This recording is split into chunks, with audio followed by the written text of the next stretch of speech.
எனக்கு கல்யாணம் ஆயிடுச்சு. என் ஹஸ்பண்ட் ரொம்ப கோவமா இருக்கும் போது அவரு மொத்தமா ஃப்ரீயா பேசுறது கத்துறதோ என்கிட்ட மட்டும்தான் முடியும்.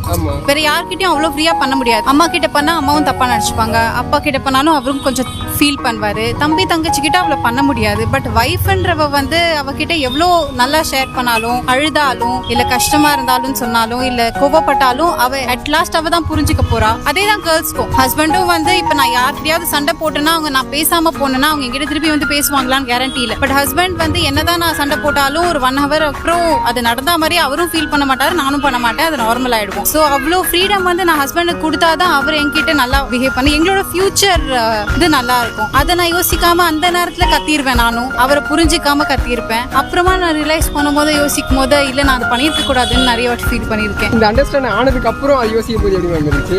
எவ்வளவு சைல்டிஷா நான் இருந்திருக்கேன், நான் மெச்சூர்டா இல்லைன்னு தோணிருக்கு. அதுதான் எனக்கு மெச்சூரிட்டி.